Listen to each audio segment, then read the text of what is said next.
जब वह coffee shop में घबराहट के साथ प्रतीक्षा कर रही थी, एना सोच रही थी कि करण किस तरह का व्यक्ति होगा। क्या उनके पास कुछ कॉमन होगा कि नहीं? क्या उनके बीच केमिस्ट्री बन पाएगी? जब करण आया, तो एना की नसें पिघल गईं। वह आकर्षक, मजाकिया और बात करने में बहुत ही आसान व्यक्ति था। उन्होंने घंटों बात की, कहानियां साझा की और अपनी इच्छाओं को एक दूसरे को बताया।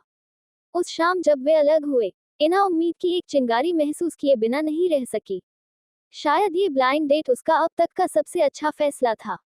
अगले कुछ हफ्तों में एना और करण एक दूसरे को डेट करते रहे। कभी पार्क्स, कभी कॉफी शॉप्स तो कभी मॉल में मूवी के लिए मिलते रहे। जैसे जैसे वे मिलते रहे, एक दूसरे के लिए उनका प्यार गहरा होता गया। एना को आश्चर्य का एक नया एहसास हुआ। उसने कभी नहीं सोचा था कि उसे अपने लिए कोई इतना परफेक्ट मिल सकता है, और वह जानती थी कि करण भी ऐसा ही महसूस करता है। एक दिन, जब वे समुद्र किनारे एक बेंच पर बैठे थे, करण ने एना का हाथ थाम लिया और उसे इस रिश्ते को शादी के बंधन में बदलने का प्रस्ताव रखा। प्यार और कृतज्ञता से अभिभूत एना के हाँ कहते ही उसकी आंखों से आंसू बहने लगे। जब उन्होंने अपनी शादी की योजना बनाई, एना उस ब्लाइंड डेट के बारे में सोचे बिना नहीं रह सकी।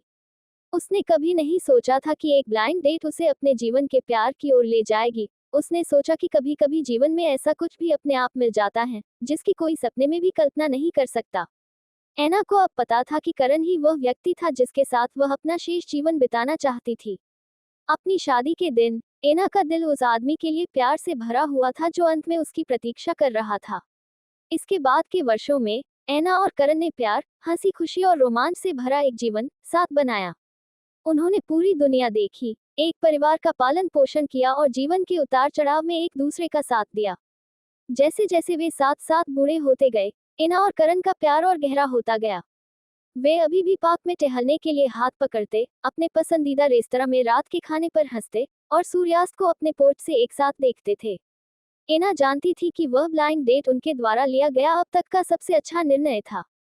यह उसे उसके जीवन के प्यार और अनंत काल के लिए उसकी आत्मा के साथ ही तक ले गई थी।